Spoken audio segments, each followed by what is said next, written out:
మరి ప్రస్తుతం అయితే చూసారు గదా! విన్నారు గదా! మరి ఇక్కడ అమరావతిలో పరిస్థితి ఎలా ఉంది? మనమైతే రాయపూడి దగ్గరున్నాం. మరి కొంతమంది రైతులైతే అమరావతి రైతులైతే గూడా మరి చంద్రబాబు నాయుడు గారు గెలిచిన సందర్భంగా మేమైతే తిరుపతి శ్రీవారి దర్శించుకోవడానికెళ్తున్నాం. ఎందుకంటే గత 5 ఏళ్ల పాలనలో వైసీపీ పాలనలో అయితే మేము చాలా రకాల నరకం అయితే అనుభవించామని చెప్పారు. మరి ఆనాడున 2019లో బాబు గారు గెలిచిన తర్వాత మాకైతే భూములన్నీ రేట్లు పెరిగాయి. మరి 33,000 ఎకరాలైతే మా అమరావతి చుట్టుపక్కల రైతులైతే మన ప్రభుత్వ నిర్మాణానికి గాని, అమరావతి నిర్మాణానికి గాని, అమరావతి కట్టడాలకు గాని 33,000 ఎకరాలైతే భూసేకరణ జరిపేసి గవర్నమెంట్‌కైతే ఇచ్చారు. వారికైతే మరి అక్కడైతే మరి వారికి సెంట్ల కింద గాని, వాళ్ళు ఇళ్ల నిర్మాణాలకైతే ప్రభుత్వం అయితే ప్లేసులు కేటాయించింది. మరి అప్పట్లో చూసుకుంటేనే రూ. 1,00,00,000, 2,00,00,000 ఉన్న భూమి మరి ఈ రోజున చూసుకుంటే ఎకరాలు భూములు ఎక్కడా లేవు. దగ్గర దగ్గర 5, 6 కోట్ల వరకు అయిపోయింది. ఇక్కడ ఎక్కడ చూసినా గాని సెంటు 40,000-50,000కైతే నడుస్తుంది. మాకైతే మా జీవితాల్లో మార్పు రాబోతున్నాయి. బాబు గారు వచ్చిన తర్వాత మా పిల్లలకు గాని, మా రైతులకు గాని చాలా న్యాయం జరగబోతుంది. చుట్టుపక్కల అయితే ప్రతి ఒక్కటి కూడా ఐటీ ఇండస్ట్రీ కాడ్నుంచి తర్వాత యూనివర్సిటీలు గూడా ప్రతి ఒక్కటి కూడా నిర్మాణం జరగబోతున్నాయి. దాదాపు ఇప్పటికే చాలా ఐటీ కంపెనీలు కూడా 2014లో అమరావతికైతే వచ్చిన పరిస్థితి అయితే కనిపిస్తా ఉంది. మరి మనం చూసుకుంటే ఆ తర్వాతయితే వైసీపీ ప్రభుత్వం వచ్చిన తర్వాత కొన్ని అనుకూలమైన పరిస్థితులు లేనందున ఐటీ కంపెనీలు చాలా వరకు వెనుదిరిగిన పరిస్థితి అయితే ఉంది. అయినప్పటికీ కూడా మరి ఆ రోజుల్లో అయితే ప్రభుత్వం ఐటీ కంపెనీలకు గాని, యూనివర్సిటీలకు గాని, ప్రభుత్వ బిల్డింగులకు గాని కేటాయించిన స్థలాలు గాని, కేటాయించిన బిల్డింగులు గాని దాదాపు నిర్మాణ కార్యక్రమాలన్నీ కూడా 70-90% అయితే పూర్తయ్యాయి. ప్రెజెంట్ మన వెనకైతే ఎంపీ, ఎమ్మెల్యే క్వార్టర్స్ అయితే కనిపిస్తున్నాయి. మరి చూడొచ్చు దాదాపు 12 అంతస్తుల మేర ఉన్నాయి. 6 బ్లాక్‌లు 6-9 బ్లాక్‌ల వరకు మనకైతే కనిపిస్తా ఉన్నాయి. సో, ప్రెజెంట్ అయితే ఇక్కడ చూడొచ్చు.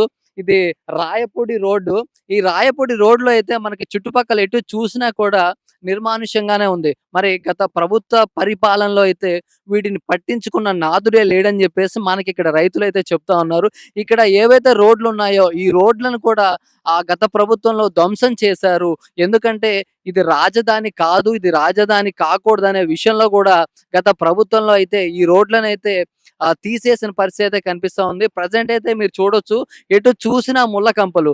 సో, ప్రమాణ స్వీకారం జరిగిన తర్వాత కూడా బాబు గారిది 2024 నాలుగోసారి ప్రమాణ స్వీకారం జరిగిన తర్వాత మరి ఈ రోడ్లయితే చాలా నీట్‌గా, క్లీన్‌గా అయితే చేపిస్తా ఉన్నారు. ఎటు చూసినా ముళ్ళ కంప, పిచ్చి మొక్కలన్నీ కూడా డోజర్ తోటి క్లీన్ చేపిస్తా అయితే ఉన్నారు. మరి రైతులు చెప్పిన వివరాల ప్రకారం చూసుకుంటే గత ప్రభుత్వ పాలనలో ఈ ప్రభుత్వానికి ఈ ప్రజలకైతే చాలా నష్టం జరిగిందైతే చెప్తా ఉన్నారు. ఎందుకంటే ఎక్కడికక్కడ నిర్మాణాలు కట్టినా, ఎక్కడికక్కడ నిర్మాణాలు పూర్తయినా కూడా మనకైతే ఇక్కడ పనులైతే పూర్తి స్థాయిలో కాలేదు. మరి ఎమ్మెల్యేలు గాని, ఎంపీలు గాని, ప్రభుత్వ అధికారులు గాని, ఐపీఎస్‌లు గాని మరి ఎక్కడ చూసినా అద్దె భవనాల్లోనే ఉంటున్నారు. దాంతోటి ప్రభుత్వ భారం పెరిగిపోతుందని జెప్పేసి ఇక్కడ ప్రజలు మనకి చెప్తా ఉన్నారు. అదే విధంగా చూసుకుంటే 90% పూర్తయిన పనులన్నీ 90% భవనాలు పూర్తయిన పనులన్నీ కూడా అవి అలానే ఉన్నాయి. మరి రాబోయే 6 నెలల్లో కూడా ఆ భవనాలైతే పూర్తి స్థాయిలో మనకైతే అందుబాటులో రాబోతా ఉన్నాయి. మరి ఎంపీలు గాని, ఎమ్మెల్యేలు గాని, ఐపీఎస్ అధికారులు గాని ఆ భవనాల్లోనే నివసిస్తా ఉన్నారు. సో, అందువల్ల ఆహ్, ప్రైవేట్‌గా తీసుకున్న బిల్డింగుల నుంచయితే రెంట్లు గాని, అద్దెలు గాని తగ్గుతాయని జెప్పేసి ప్రజలు చెప్తున్నారు. మరి ఆ రోజుల్లో చూసుకున్నట్లయితే కొన్ని వేల కోట్లయితే ఈ అమరావతి నిర్మాణానికైతే వెచ్చించారు. అందులో చూసుకుంటే మనం అక్కడ చూసుకోవచ్చు డ్రైనేజీలకు గాని, వాటర్ గాని మరి అక్కడైతే మనకి పెద్ద పెద్ద పైప్ లైన్స్ అయితే వేశారు. మరి ఈ 5 ఏళ్ల కాలంలో కూడా వాటిని ఏ మాత్రం కూడా వాడలేదు. అవి కూడా దాదాపు పాడైపోయిన పరిస్థితే మనకనిపిస్తా ఉంది. మరి చూడాలి కొత్త ప్రభుత్వం వచ్చిన తర్వాత మరి అమరావతి ఏ విధంగా నిర్మించబోతుంది? అమరావతి ఏ విధంగా ఉండబోతుంది? మరి ఇక్కడ ప్రైవేటు సంస్థలు గాని, ప్రభుత్వ కంపెనీలు గాని, మరి కాలేజెస్ గాని, యూనివర్సిటీ గాని ఏ విధంగా ఉండబోతుందనేది మరి కొద్ది రోజుల్లో అయితే మనం చూస్తాము. మరి ప్రెజెంట్ అయితే ప్రజలైతే హర్షం వ్యక్తం చేస్తున్న పరిస్థితి ఇక్కడ కనిపిస్తా ఉంది. మరి 2014లో చంద్రబాబు నాయుడు గారు గెలిచిన తర్వాత అమరావతినైతే రాజధానిగా ప్రకటించారు. ప్రకటించిన తర్వాత మరి ఆ రోజుల్లోనే ఇక్కడ ఐటీ సంస్థలు గాని, ప్రభుత్వ కార్యాలయాలు గాని, మరి MLA quarters, MP quarters, IPS quarters అయితే నిర్మించారు. నిర్మించిన తర్వాత 90% అయితే పనులు జరిగిపోయాయి. మరి ఆ తర్వాత ప్రభుత్వం మారిన తర్వాత అయితే వాటిని పట్టించుకున్న నాథుడే లేడు. ఎక్కడ భవనాలు అక్కడైతే నిర్మాణ దశలోనే కొన్ని ఆగాయి. తర్వాత నిర్మాణం పూర్తయిన తర్వాత కూడా కొన్ని భవనాలైతే ఆగాయి. మరి ప్రెజెంట్ చూసుకుంటే అమరావతి చుట్టుపక్కల ప్రాంతాల రైతులైతే మరి మన దగ్గర ఉన్నారు. మరి వారిని అడిగి పూర్తి వివరాలైతే తెలుసుకుందాం. సార్ నమస్కారం అండి. నమస్తే. జై అమరావతి, జై హో అమరావతి. సార్ ఎక్కడి నుంచి వస్తున్నారండి? మేము వెంకటపాలెం వెంకటేశ్వర స్వామి గుడి నుంచి బయలుదేరామండి. తిరుమల పాదయాత్రగా బయలుదేరుతున్నామండి 10 11 మంది. ఎందుకు సార్ ఈ పాదయాత్ర ఎందుకు? దేని కారణంగా మీరు వెళ్తున్నారు? మేము గతంలో అంటే 2022 సంవత్సరంలో నవంబర్‌లో పాదయాత్ర చేశామండి. అమరావతి నుంచి తిరుమల న్యాయస్థానం టు దేవస్థానం పాదయాత్ర చేశాము. చేసినప్పుడు అనేక అవాంతరాలు కల్పించాడు ఈ జగన్మోహన్ రెడ్డి గారు. ముఖ్యమంత్రిగా ఉన్న జగన్మోహన్ రెడ్డి అనేక అవాంతరాలు కల్పించాడు. మేము అప్పుడు మొక్కున్నాం. ఈ దుర్మార్గుడు పోయి మళ్ళీ మంచి సుపరిపాలనొస్తే మళ్ళీ తిరుపతికొద్దామని జెప్పేసి మళ్ళీ మొక్కున్నామండి. దానికోసం జెప్పేసి ఆయన దుర్మార్గుడి పరిపాలన పోయింది గాబట్టి, మళ్ళీ మేము ఇవాళ దైవస్థానం నుంచి మళ్ళీ దేవస్థానానికి పాదయాత్ర మొదలుపెట్టి వెళ్తున్నామండి. ఈరోజు మొదలుపెట్టాము. 14 రోజుల పాటు మేము నడుస్తున్నామండి. మరి ఆ రోజున చూసుకుంటే 2014లోనే మనకిక్కడ అమరావతి పరిసర ప్రాంతాల్లో చాలా రకాల బిల్డింగ్స్ అయితే కట్టాయి. మరి ప్రెజెంట్ వాటిని మనం చూసుకోవచ్చు. దాదాపు 90% అయితే పూర్తయినాయి. ఇప్పుడు ఎలా ఉంది సార్ పరిస్థితి ఇక్కడైతే? 2014లో ఆయన అది చంద్రబాబు గారు అధికారంలోకి వచ్చారండి. అప్పుడు మొదలుపెట్టలేండి. ఆయనొచ్చాక 6 నెలలకి రాజధాని పలానా చోట ఉందని ప్రకటించారు. ప్రకటించాక కూడా ల్యాండ్ పూలింగ్ ద్వారా భూ సమీకరణ చేయడానికి దాదాపు సంవత్సరం పట్టింది ఆయనకి.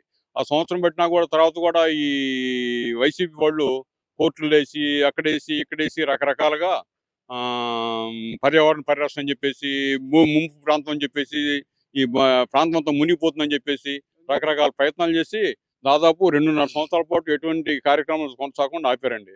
దాదాపు ఒక సంవత్సరం చంద్రబాబు నాయుడు దిగిపోవటం ఒక సంవత్సరం ముందు మాత్రమే అమరావతి పనులు వేగవంతం చేసి బాగా పూర్తి చేశారండి.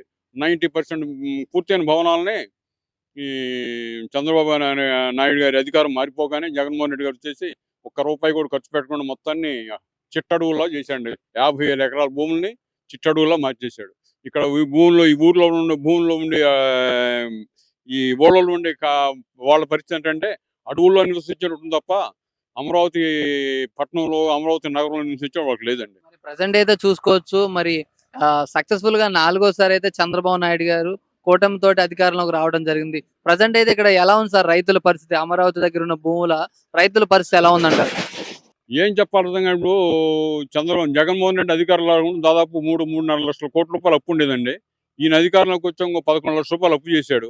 ఈ ఎన్డీఏ ప్రభుత్వమే ఆయనకి అడిగినప్పుడల్లా అప్పిచ్చారు. కావాల్సినంత అప్పిచ్చారు. అదే అప్పు గనక చంద్రబాబు నాయుడు గారికి ఇచ్చేస్తే ఇంకా ఎంతో ఉన్నతంగా రాజధాని తీర్చిదిద్దేవాడండి. మరి ప్రస్తుతం చూసుకుంటే ఆ రోజులలోనే భూములైతే కోట్ల రూపాయలైతే ఉన్నాయి. మరి ఈ రోజున ఎలా ఉందండి భూమి రేటు గాని, మరి డెవలప్‌మెంట్ జరుగుతుందంటారు? చంద్రబాబు నాయుడు గారి మీద నమ్మకంతోటి ఇప్పుడు కూడా భూముల విలువ తగ్గలేదండి. ఇంకా పెరుగుతూనే ఉంటుందండి. చంద్రబాబు గారి మీద ప్రజలకి అపారమైన నమ్మకం ఉందండి. అమరావతి రైతులే కాదు, ఆంధ్రప్రదేశ్ ప్రజలందరూ కూడా చంద్రబాబు నాయుడు అభివృద్ధి చేస్తాడు. ఆంధ్రప్రదేశ్‌ని అభివృద్ధి చేస్తాడని చెప్పేసి బాగా నమ్మకం ఉన్నారు. కాబట్టి ఆంధ్రప్రదేశ్‌లో భూముల విలువ ఇప్పటికే రెక్కలొచ్చినాయండి. ఇంకా పైకి ఎగరటం, ఇంకా పైకి లేవటం మాత్రం ఖాయమండి భూములు. భూముల ధర జగన్మోహన్ ఉన్నంత కాలం ఎవరు కొనేవాళ్ళు లేక, అమ్మేవాళ్ళు లేక చాలా ఇబ్బందులు పడ్డారండి.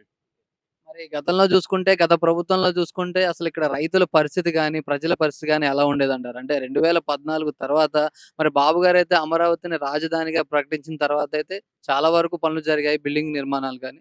మరి తర్వాత ప్రభుత్వం మారిన తర్వాత ఎలా ఉందండి ఇక్కడ పరిస్థితి? ప్రభుత్వం మారినాక ఏం చెప్తామండి అసలు వాళ్ళకి కవుళ్ళు ఇవ్వడం లేదు.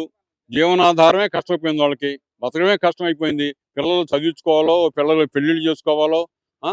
ఏమన్నా ఇల్లు కట్టుకోవాలన్నా, ఎక్కడికన్నా ఎళ్ళాలన్నా ఏమి చేతిలో డబ్బులు లేక అల్లాడిపోతున్నారండి. 100లో 90 మంది పరిస్థితి అదేనండి. ఏమన్నా 10 మంది సంతోషంగా ఉంటే ఉన్నారు గానీ 90 మంది మాత్రం ఇబ్బందులు పడుతున్నారండి. ఫైనల్‌గా కూటమితోటైతే ఘన విజయం సాధించారు. లెక్కకు మించి చాలా అయితే 160 సీట్లకు పైగా సాధించారు. మరి ఎలా ఉండబోతుందంటారు కూటమి పరిపాలన? చంద్రబాబు నాయుడు గారు వాళ్ళ మీద అతిగా ఆశ పెట్టినారని మాకు అనుమానం ఉందండి. వాళ్ళు మనం ఆశించిన స్థాయిలో సహాయం చేస్తారని మేము అనుకోవటం లేదు. మరి ఫర్దర్‌గా చూసుకుంటే మరి అమరావతి డెవలప్‌మెంట్ గాని, మరి కొత్తగా సచివాలయ నిర్మాణం పనులు గాని త్వరలో ప్రారంభం కానున్నాయి. మరి ఆ విధంగా చూసుకుంటే కూటమి పరిపాలన, మరి కూటమి పరిపాలనలో మరి ఈ విధంగా ఈ చుట్టుపక్కల ప్రాంతాల ప్రజలుగా మీరేం కోరుకుంటున్నారు? అంటే ఏమి కొత్తగా ఆలోచన చేస్తే బావుంటదంటారు మీ గురించి? గతంలో రాష్ట్ర ప్రజలు ఏముండంటే చంద్రబాబు నాయుడు గారు అమరావతిలోనే అభివృద్ధి చేస్తున్నామంటున్నారు. కానీ ఆయన చేసిన పని వల్ల ఆ రాష్ట్రం అంతా అభివృద్ధి చెందిందండి. రాష్ట్రంలో భూములన్నిటికీ ధరలొచ్చినియి. ఆయన దిగిపోగానే ఆయన పరిపాలన విలువేంటో తెలిసింది జనాలందరికీ. దాంతోటి చంద్రబాబు నాయుడు గారిని మళ్ళీ అధికారంలోకి తీసుకొచ్చారు. దానివల్ల ఆయన అభివృద్ధి చేస్తాడని మాత్రం గ్యారంటీ అండి. అభివృద్ధి చేయకుండా మాత్రం ఆగడాయన. ఏదో విధంగా ఎన్ఆర్ఐల ఫండ్స్ కానివ్వండి, లేకపోతే లోకల్ ఫండ్స్ తీసుకొనివ్వండి, డెవలప్ చేయడం మాత్రం ఖాయం. సంక్షేమాలని, అభివృద్ధిని జోడుగుర్రాల్లాగా పరిగెట్టించడం మాత్రం ఖాయం అండి. మరి అమరావతిలో చూసుకుంటే ప్రజెంట్ మరి ఎమ్మెల్యేలకు గాని, ఎంపీలకు గాని క్వార్టర్‌లయితే నిర్మించడం జరిగింది. మరి ప్రస్తుతం ఎవరైనా వాటిలలో ఎవరైనా నివసిస్తున్నారండి? ఎవరు లేరండి. వాచ్‌మెన్‌లు కూడా లేరు కొన్ని చోట్ల. జడ్జి క్వార్టర్స్ ఉన్నాయి. ఎమ్మెల్యే క్వార్టర్స్ ఉన్నాయి. ఇక్కడ ఐఏఎస్, ఐపీఎస్ క్వార్టర్స్ ఉన్నాయి. దాదాపు 95% పూర్తయింది. కరెంట్ లైన్‌లు, వాటర్ లైన్ ఇస్తే వాటిలో పోయి నివాసయోగ్యంగా మార్చే అవకాశం ఉంది. కానీ వాటిని కూడా ఏం చేయలేదండి. బొత్స సత్యనారాయణ గారు ఒకసారికి 11 అంతస్తులు పైకెక్కేసి మేము వీటిని డెవలప్ చేస్తామని చెప్పి మాట అన్నాడు తప్ప ఏమీ చేయలేదండి ఆయన. ఓకే అండి. Thank you.